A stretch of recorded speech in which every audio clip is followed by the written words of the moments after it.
Hi, Eric Neufeld here at Deniki.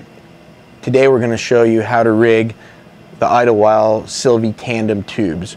In the Tandem tube, there's really three series. There's the standard Silvey's Tandem tube, there's this taillight series, and the tube snake. But they all incorporate two tubes, a tube on the front of the fly and a tube on the back of the fly. If you haven't fished these flies, they fish amazing. They're great in the water, they're easy to cast. Phenomenal fly. Brian Silvey, the creator of this fly, who guides on the Sandy River in the Oregon and the Deschutes in the summer, he's a great, masterful fly tyer, and he's brought really a tremendous fly to the planet for us. The unique thing about this fly is that it takes a unique rigging. Since it has two tubes, you can still use the no-slip loop or the lefty's loop, but you need to tie a larger loop, if you will, on the back of the fly. Typically a loop that's 2.5 to 2 3/4 inches is perfect. We'll go ahead and show you how to do that now. Okay, before we go ahead and rig the Silvey's Tandem tube, I wanted to show you what it looks like completely rigged. Then I'm going to deconstruct this before we tie it to give you a little visualization of what we're going to create. So as you can see, the hook is here on the bottom of the fly in a perfect place, so when the fish eats it, it gets hooked. The great thing is, you know, with the hook towards the back of the tail, if you're getting short strikes or anything like that, you have the ability to hook the fish as well. So what I'm going to do now is I'm going to basically go ahead and slip the fly off the leader, and you can see that I went ahead and tied a big loop knot that's roughly 2 to 2.5 inches to 2 3/4 inches in length. A few notes about the fly before I actually tie the knot. So the fly itself has two tubes on it. There's a smaller tube towards the top of the fly, and there's a larger tube right back here at the base of the fly. Okay?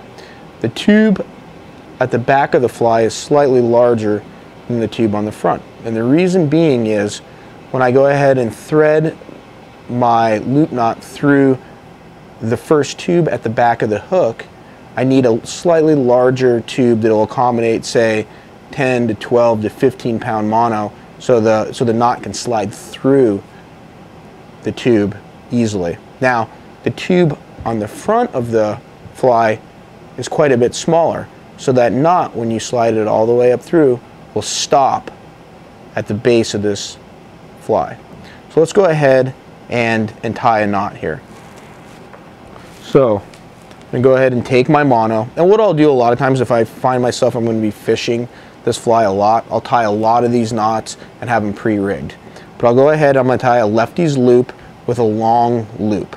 So I'm going to go ahead and make an overhand knot. So you can see I left a fair bit of tag here to be able to create a long loop. So here's my small loop. So at this point I'm going to go ahead, go take the tag end, go back through the small overhand knot that I just went ahead and tied. Now at this point I want to measure the loop. I want to make sure that the loop that I'm tying is roughly 2 to almost 3 inches long. I'm going to go ahead and shorten that up just a tad bit by pulling on the tag end, looking again. That looks about right. That looks perfect. At this point, I'm going to go ahead, take my left hand, pinch the overhand knot that I made, take the tag end, I'm going to wrap it around the main part of the leader 5 times.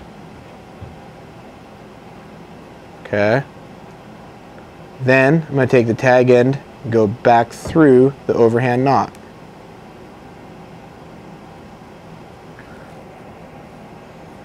Go ahead and tighten that knot up. You can trim the tag end if you want. Okay. Now what I'll do a lot of times is I'll go ahead, particularly if I'm going to pre-rig a bunch of these, I'm going to go ahead and put the hook on the loop. So now I have the loop, the 2.5 to almost 3 inch loop. I'm going to go ahead and put the hook on the loop. Take your standard up-eye octopus hook. Just go ahead and run it right through the eye and loop the hook onto the hook. Okay. Now, if you want, you can actually loop it on twice to really secure the hook onto the loop, but not necessary. So now I have the loop knot with the hook rigged. The last and final part is to go ahead and take the fly and rig the fly straight on to your leader. So like I said earlier, the back loop of the fly is a little bit larger to accommodate the knot to pass through it. So I'll take the leader through the back loop. I'll slide it all the way down until it passes through the back loop or the back tube. Then I'll go ahead and run the rest of the leader through the front tube.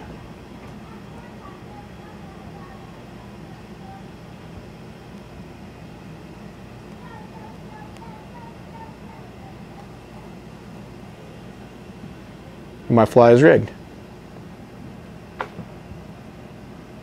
Pretty easy, pretty simple. And like I said earlier, if I know I'm going to be fishing this fly a fair bit throughout the day, I might go ahead the night before, the morning of, go ahead and pre-rig maybe half a dozen of these, and they're all ready to go. If I do that, a lot of times what I'll do is just put a loop here on the end of the leader, so I can go ahead and loop on and off my flies. So that's rigging a Silvey's Tandem tube with a no-slip loop.